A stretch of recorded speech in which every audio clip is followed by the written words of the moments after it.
예수님께서 2000년 전에 세상에 몸을 가진 사람으로 태어나셨어요. 이스라엘 땅에 태어났죠. 그런데 멀리 동쪽에서 3명의 박사들이 왔습니다. 어떻게 알고 예수님께로 태어나신 아기 예수께 왔죠? 무엇을 보고 따라왔습니까? 그렇죠. 별을 보고 따라왔죠. 그런데 별을 본다고 해서 다 그걸 깨닫는 게 아닌데 성령님께서 특별히 그 사람들의 마음에 깨닫게 해주셨어요.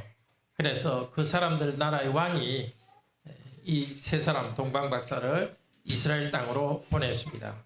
박사들은 여행을 시작했죠. 그래서 제일 처음에 어디로 왔죠? 예루살렘으로 왔죠. 그리고 예루살렘에 있다가 베들레헴으로 갔죠. 어디로 갔다고요? 네, 베들레헴에 갔죠. 아기 예수께 와서 경배했습니다. 예배했습니다. 우리도 오늘 동방박사들이 예수님을 예배한 것처럼 우리도 예배하고 있어요. 그런데 지금 예수님은 이제는 아기가 아니죠. 이제는 어른의 몸이고 예수님의 몸은 이 땅에 있지 않고 어디에 있죠? 저 하늘에 계십니다. 우리는 하늘에 계신 우리 예수님을 성령님 안에서 마음으로 예배합니다. 오늘 동방박사들이 예수님께 절한 것을 보고 예배한 것을 보고 우리도 3가지를 배우도록 합시다. 첫째로 그 사람들은 별을 보고 기뻐하면서 예수님께 왔습니다. 이스라엘의 왕이고 온 세상을 구원하실 왕이 왔기 때문입니다. 우리도 교회로 예배드리러 올 때에 항상 기뻐하도록 합시다. 어떤 때는 엄마 아빠 조금 더 잠 좀 잤으면 좋겠어요. 그렇게 마음이 들 때도 있죠. 그렇지만 벌떡 일어나서 기쁨으로 예배해 옵시다. 예배에 와서 하늘에 계신 우리 예수님을 예배할 때 하나님께서 우리에게 기쁨을 주십니다. 둘째로 동방박사들은 아주 멀리까지 여행을 오면서 시간을 바쳤어요. 그리고 귀한 보물 3가지를 예수님께 바쳤습니다. 우리도 예배할 때는 시간을 하나님께 드리는 것입니다. 그리고 헌금을 하나님께 바칩니다. 3번째 조금 어렵긴 하지만 동방박사는 예수님은 왕이고 다스리는 자, 목자라는 것을 알고 경배했어요. 특히 목자가 뭐죠? 양떼를 치는 사람을 목자라 그러죠. 양은 누구죠? 예수님이 목자면 양은 누가 양이죠? 우리들이 양입니다. 그런데 이 목자는 이상한 목자예요. 양들을 위해서 자기 목숨을 바친 분입니다. 양들을 위해서, 양들의 누리를 위해서 십자가에서 목숨을 바쳤습니다. 왜 그렇게 했죠? 우리가 지은 죄에 대한 값을 치르려고 예수님께서는 왕이시지만은 선한 목자로서 우리를 위해서 십자가에 죽으셨습니다. 그런데 죽은 예수님을 하나님이 부활하게 하셨고 이제 예수님을 믿으면 누구든지 죄 용서 받게 되었어요. 여러분도 예수님을 믿으시죠? 하나님의 아들이요 왕이요 목자라는 것을 믿으시죠? 예수님께서는 여러분의 죄를 용서하기 위해서 십자가에서 죽으시고 부활하셨습니다. 이제 예수님을 믿으면 죄 용서도 받지만 또 하나 예수님의 생명을 받아서 누립니다. 예수님처럼 마음을 가지고 예수님처럼 기쁨을 가지고 살아갑니다. 자, 오늘 크리스마스 성탄 예배 다 함께 계속 드리도록 합시다. 들어가십시오.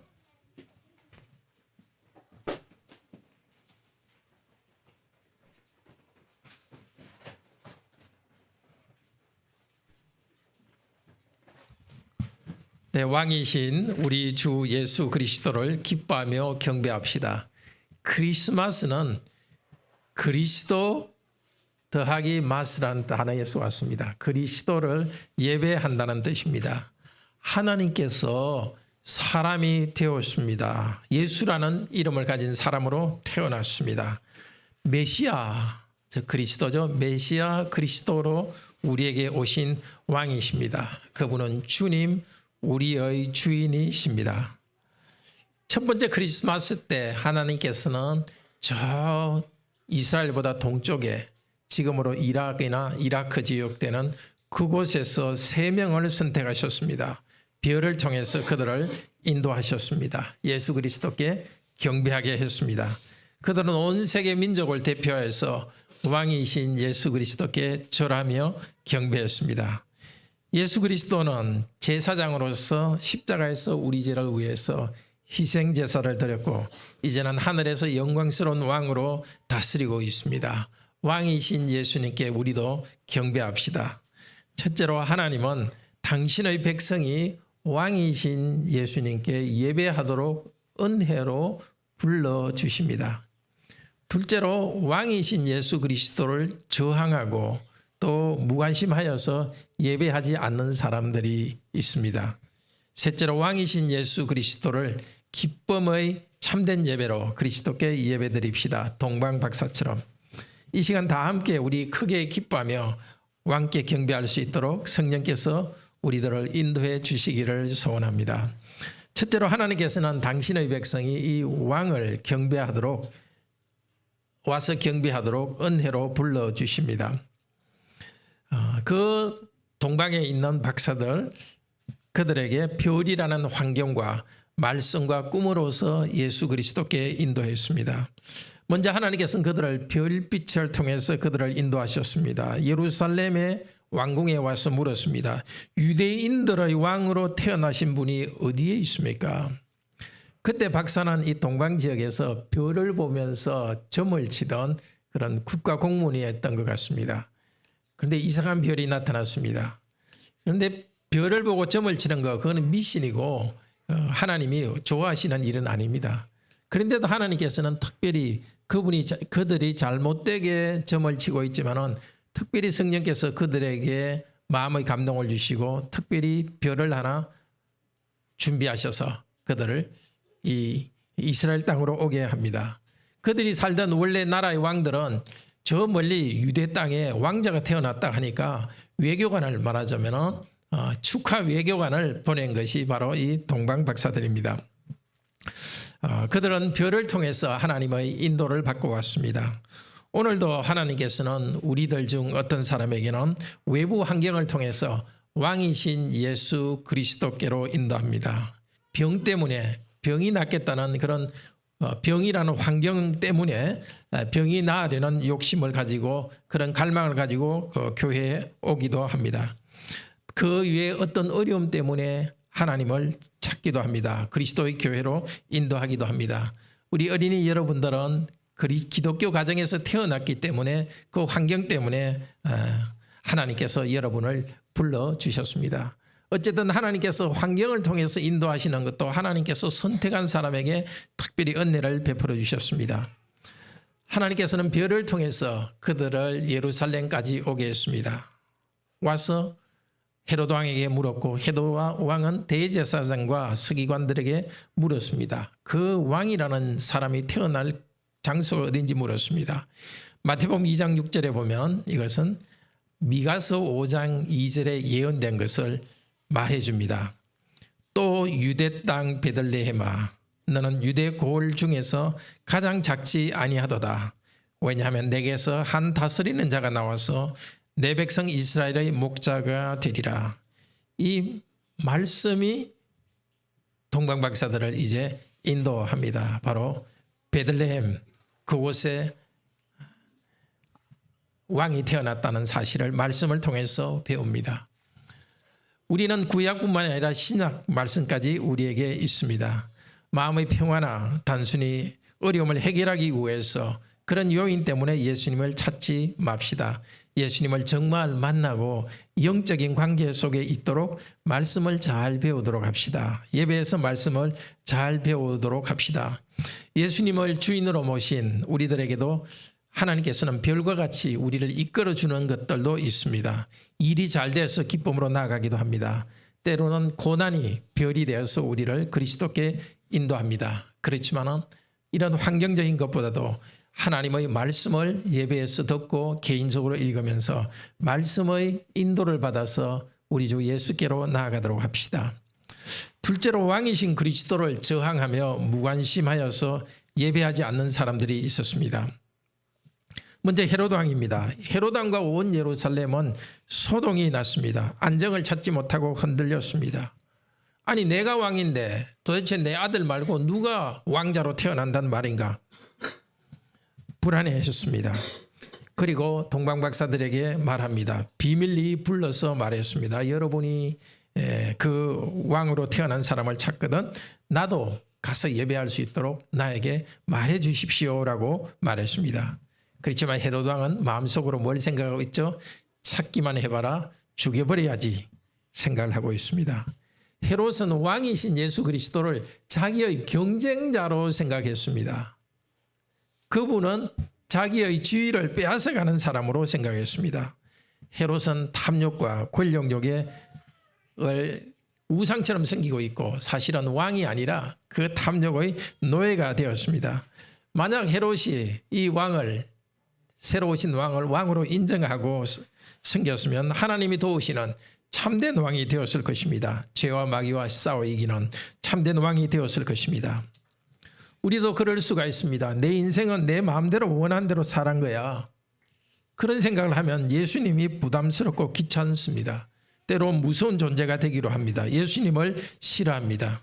예수님 아닌 것을 왕처럼 섬깁니다. 물질이나 인정이나 혹 어떤 사람들은 외모를 그것의 노예가 되어 있습니다. 그러나 우리는 예수님을 왕으로 모시고 예수님의 신하가 되도록 합시다.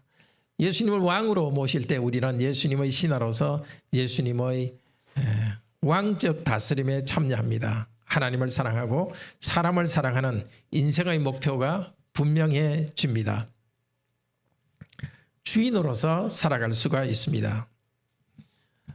예수님을 경쟁자로 혹은 예수님에 대해서 무관심한 사람들이 있었습니다. 바로 대제사장들과 서기관들이었습니다. 그들은 성경을 아주 잘 알았습니다. 메시아께서 베들레헴에 태어난다는 그 예언 말씀을 잘 알고 있었습니다. 제사장들은 매일 성전에서 제사를 드리면서도 그 제사의 실상이신 예수 그리스도가 왔는데도 경배하러 가지 않았습니다. 그들은 제사를 집행하고 백성을 가르치고 예배를 인도하면서도 실제로 예배하려 하지는 않았습니다. 왜 그랬습니까? 그들은 헤롯에게 붙어서 이익을 계속 보고 싶어서입니다. 헤롯 왕이 싫어하는 일을 하지 않으려고 생각했습니다. 고난받기를 두려워했습니다. 왕이신 예수님을 경배하다가 손해보는 것이 싫어서 예수님께 경배하러 가지 않았습니다. 혹시 우리는 어떻습니까? 말씀을 전하는 저 같은 사람은 이렇게 말씀을 전하고 신방하지만 정말 예수 그리스도를 바로 경배하고 있는지 돌아봐야 되겠습니다. 우리 성도님들도 매주 예배에 이렇게 나와서 하나님께 경배하고 가정에서도 성경을 읽고 있으니 감사합니다.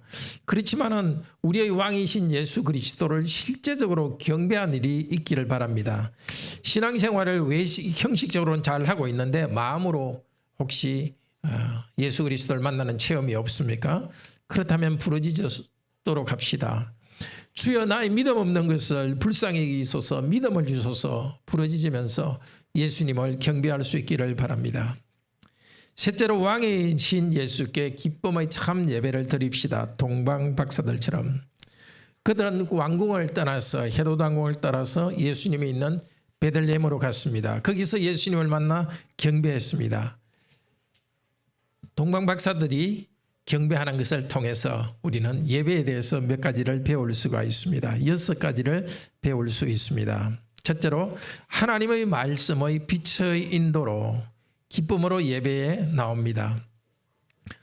헤롯 왕궁을 나오니까 다시 별빛이 나타났고 그들은 별을 보고 매우 크게 기뻐하며 그 별을 따라갔습니다. 크게 기뻐하고 기뻐하였다고 성경에서 말하고 있습니다. 말씀이 가르친 베들레헴을 향해서 별빛의 인도를 받으며 나갔습니다. 하나님께서는 우리에게도 말씀을 별빛처럼 사용하셔서 예수 그리스도를 만나게 하십니다. 베드로 후서 2장 19절 20절은 이렇게 말합니다.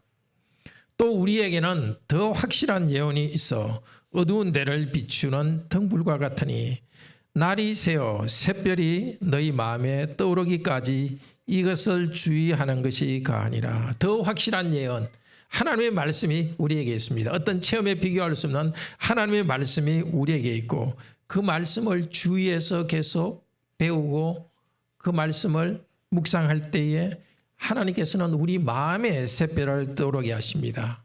개인적으로 말씀을 읽고 또 공동체적으로 예배를 드릴 때 하나님께서는 그 말씀을 우리에게 주시면서 동시에 우리 마음에 샛별이 떠오르듯이 예수 그리스도를 만나게 해주십니다. 예배에 나올 때마다 그리스도를 만날 것을 기대하면서 큰 기쁨으로 나옵시다. 우리 청소년 여러분 또 어린이 여러분들도 예배에 나올 때 억지로 나오지 맙시다. 왕이신 예수 그리스도를 만나는 큰 기쁨으로 나오도록 합시다. 둘째로 동방박사들의 경배에서 우리는 이것을 배울 수 있습니다. 사람의 눈에 볼 때는 초라해 보이는 분이 왕이라는 것을 인정하고 예배를 드렸습니다. 아기를 보았을 때 어느 특별히 왕자와 같은 것이 없었습니다. 오히려 천한 하층민의 자녀로 보였습니다. 말이 먹는 음식통에 그 아기는 누워져 있었습니다. 그렇지만은 말씀과 성령께서 인도하신 별빛이 말했기 때문에 왕으로 인정했습니다. 온 마음을 바쳐서 그 초라한 아기를 왕으로 경배했습니다. 아기 예수께서는 이제 베들레헴의 아기로 누워있지 않습니다. 높이 하늘 높이 승천하셨습니다. 아기가 아니라 이제 성인인 사람이면서 동시에 신으로서 하늘 높이 다스리고 있습니다. 우리는 하늘 높이 계신 우리 주 예수 그리스도를 경배합시다. 그분은 십자가에 달리신 왕이십니다.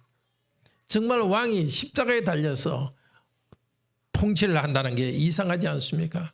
그러나 그분께서는 우리의 죄의 문제를 해결하는 왕이시기 때문에 죄에 대한 심판을 받으셨습니다. 우리를 대신하여서 십자가에서 죄에 대한 심판을 받으셨습니다. 우리는 그리스도께서 하신 복음 말씀을 들었습니다. 복음 말씀은 특별히 아주 의미가 깊은 학문이나 철학이 아닙니다. 어리석어 보입니다. 권력이나 돈을 얻게 하는 것도 아닙니다. 힘이 없어 보입니다. 십자가에 달려서 죽은 이 예수를 믿는 것은 정말 어리석어 보입니다. 그러나 우리가 경험했지 않습니까? 십자가에 달려서 희생하신 예수 그리스도를 주님으로 믿을 때 하나님께서 우리에게 하늘의 평화를 주시고 기쁨을 주시고 우리를 인도하시는 것을 경험하지 않았습니까? 복음을 전하는 몸인 교회도 세상이 볼 때 아주 휘황찬란하지 않습니다. 초라합니다. 우리를 위해서 십자가에 죽으시고 부활하여 하늘에 다스리신다고 복음을 전하는 이 교회 자체도 십자가의 고난을 가지고 있습니다. 일상에서 죄와의 싸움이 있고 고난과의 싸움이 있고 고통과의 싸움이 있어서 사람들이 보기에 아주 교양 있어 보이는 것만은 아닙니다. 이 초라한 사람들이 초라한 그리스도께 경배합니다. 그렇지만 우리는 그 큰 사랑을 알기 때문에 큰 기쁨을 가지고 경배합니다. 항상 기뻐하라. 쉬지 말고 기도하라. 범사에 감사하라. 이는 그리스도 예수 안에서 너희를 향하신 하나님의 뜻이니이다. 우리는 어려움이 있어서 별로 기뻐할 수 없는 상황에서도 예수 그리스도를 바라보며 다시 기뻐합니다. 부활하신 왕과 연합하여서 매일 자기 안에 있는 죄를 부인하고 십자가를 지고 갈 때 하나님께서 우리를 도우시는 것을 알기 때문에 믿고 기뻐합니다. 믿음으로 경배하는 자에게 하나님께서 기쁨을 주십니다. 사도행전 16장 25절 26절에서는 바울이 빌립보에서 고난당한 이야기입니다. 바울은 신라와 함께 복음을 전하다가 엄청나게 매를 맞아서 몸이 피투성이가 되었습니다. 그리고 감옥에 갇혔습니다. 그때 바울이 뭘 했습니까? 그곳에 기도하며 하나님께 찬양했습니다. 다른 죄수도 들었습니다. 하나님께서는 감사하며 기도하고 찬양하는 그들의 기도를 들으시고 감옥문을 열어주셨고 감옥을 지키는 간수와 그 가족들이 구원받는 은혜를 주셨습니다. 생활이 너무 힘들고 너무 아프고 지치면 찬송도 못하고 기도도 못할 것 같습니다. 그러나 바로 그 순간에도 우리가 고난과 싸우고 있는 바로 그 순간에서도 예수께서는 왕으로 다스리십니다. 몇 주 전에 말씀드렸듯이 바로 폭풍 가운데서 출렁이는 생명을 위협하는 그 파도 가운데서 그 가운데 예수께서는 함께 하십니다. 우리의 고난 가운데 예수님만 바라보도록 합시다. 그리스도를 믿고 하나님을 찬양합시다. 절망스럽고 기쁘지 않을 때 그때가 바로 우리가 하나님을 찬양하고 기뻐할 때입니다. 기뻐서도 찬양하지만 범사에 감사 찬양합시다. 힘들수록 더 예배로 나옵시다. 그때 예배 가운데서 하나님께서 기쁨을 허락해 주십니다. 그리스도를 바라보고 경배할 때 놀라운 기쁨으로 우리를 인도해 주십니다. 교회로 모여서 예배할 때 기쁨을 얻기 때문에 우리는 그 기쁨을 가지고 일상에서도 기뻐하며 살아갈 수 있습니다. 셋째로 우리는 예배에 대해서 자신을 희생하면서 그 예배를 드립니다. 동방 박사들은 먼 길을 왔습니다. 아마도 한 1400km 정도 되는 먼 길을 걸어왔습니다. 그리스도께 자신들의 시간을 드렸습니다. 여행의 수고를 드렸습니다. 황금과 유향과 모략이라는 물질을 드렸고 자신을 드렸습니다. 시간과 물질을 하나님께 이 어린 아이에게 드리면서 그분을 왕으로 높였습니다. 우리도 왕이신 그리스도께 시간을 들여서 경배합시다. 주일에 예배드리지 않고 자기 즐거움을 위해서 노는 친구들을 부러워하지 맙시다. 그리고 토요일에는 한두 시간 정도 좀 일찍 주무셔서 예배를 준비하도록 합시다. 주일 하루를 다 드리기 위해서 기쁨으로 경배하기 위해서 우리는 6일 동안 정말 열심히 부지런히 살아야 됩니다. 지금까지 해왔듯이 부지런히 사십시오. 학생들은 6일 동안 열심히 공부하면서 자기 일을 다 하십시오. 그래야 주일에 편안하게 예배 드릴 수 있습니다. 동방 박사들은 귀한 물건들은 왕이신 예수께 드렸습니다. 아마 그것은 요셉 가정, 그렇게 살림이 변변치 않은 요셉 가정을 위해서 썼을 것입니다. 우리도 땅에 있는 몸인 그리스도의 교회를 위해서 헌금합니다. 이번 주에도 나눔 헌금을 하고 다음 주에도 나눔 헌금을 할 것입니다. 넷째로 우리는 예배에 대해서 예배는 교회와 함께 예수님에 대한 바른 지식 가운데 드립니다. 박사들은 별을 보고서 유대 땅으로 찾아왔고 예루살렘으로 갔습니다. 그런데 예루살렘에서 말씀을 통해서 새로운 것을 배웁니다.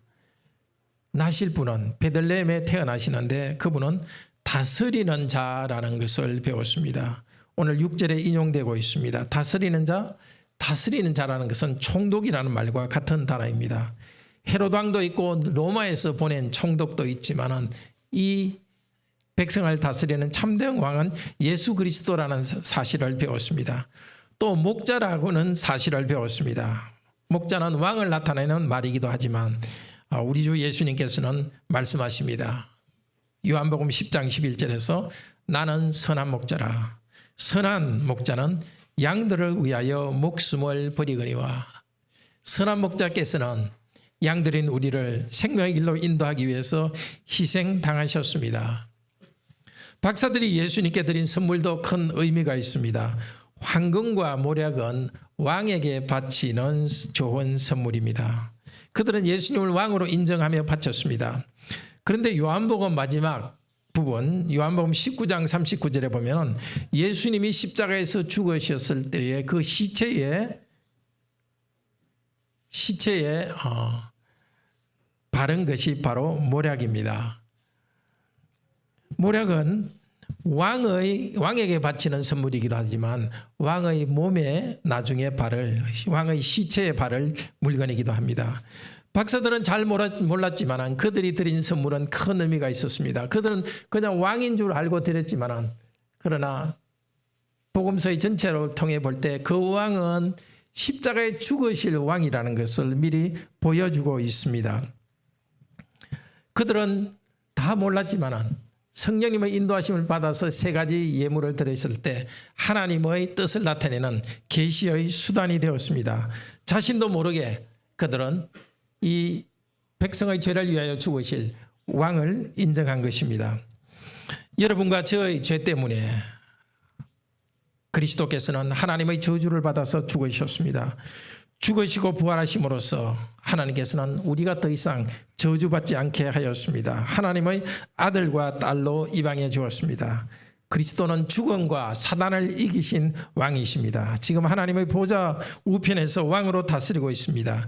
그리스도의 이름을 부르고 있는 우리에게 참 생명을 주십니다. 하늘에서 몸을 가지고 다스리던 예수님은 이제 때가 되면 다시 세상으로 오십니다. 지금 우리가 당하는 모든 슬픔과 고통과 죄와의 싸움을 다 없애시고 완전한 하나님의 나라를 이룰 것입니다. 이 복음을 계속 믿도록 합시다. 구원의 높이와 넓이와 깊이는 다 알 수 없습니다. 다 이해할 수 없습니다. 그러나 우리가 예수님은 십자가에 달려 죽으신 왕이시라는 것을 고백하고 믿을 때에 이 구원 안에 하나님의 은혜가 감춰져 있습니다. 계속 배우고 계속 믿으며 우리는 더 큰 은혜로 나아갑니다. 우리 자녀들은 우리가 드리는 예배의 전체 의미를 우리만큼 잘 이해하지 못합니다. 그렇지만 그럼에도 불구하고 함께 예배 드릴 때 그들은 자기도 모르게 바른 고백과 하나님 나라의 통치 안에 들어 있습니다. 동방박사 예배를 통해서 다섯 번째로 우리는 모여서 예배드린 다음에 삶이 변화되는 것을 봅니다. 그들은 베들레헴에서 예수님을 만난 다음에 하나님께서 주신 꿈의 지시를 받아서 왔던 길과는 다르게 갔습니다. 우리도 예배를 바로 드릴 때 전에 죄에 빠져있던 과거의 길과는 다른 새로운 길로 나아갑니다. 더 부지런히 순종하는 길로 나아갑니다. 더 담대하게 순종하는 길로 나아갑니다. 여섯째, 동방박사의 예배를 통해서 우리는 모든 시대의 성도가 함께 예배 드리고 있다는 사실을 배웁니다. 그들은 앞으로 하나님의 백성들이 왕으로 경배할 것을 대표해서 예배를 드립니다. 마태복음의 마지막에는 제자들이 죽었다 부활하신 예수님께 경배하는 이야기로 끝납니다. 앞으로 제자들과 온 세계 사람들이 예배 드릴 것을 동방박사들은 미리 그 예수님께 예배 드립니다. 우리는 사실은 살아계신 하나님, 삼위 하나님을 경배하지 않고 예배 드리지 않는 다른 사람들을 대표해서 지금 예배 드리고 있습니다. 앞으로 이 교회, 관악교회뿐만이 아니라 앞으로 온 세계에 흩어진 교회에 들어올 사람들을 대표하여서 우리는 예배를 드립니다. 천사들과 먼저 세상을 떠난 성도들도 하나님 앞에서 예배 드리고 있습니다. 백성을 위해서 죽으시고 부활하신 어린 양 예수 그리스도를 우리는 하늘에 있는 천사와 먼저 간 성도들과 함께 또 앞으로 예수 그리스도를 믿게 된 사람들과 함께 우리는 예배드리고 있습니다. 사랑하는 형제 자매 여러분, 우리 하나님께서는 여러 과정을 통해서 우리를 교회로 불러주셨습니다.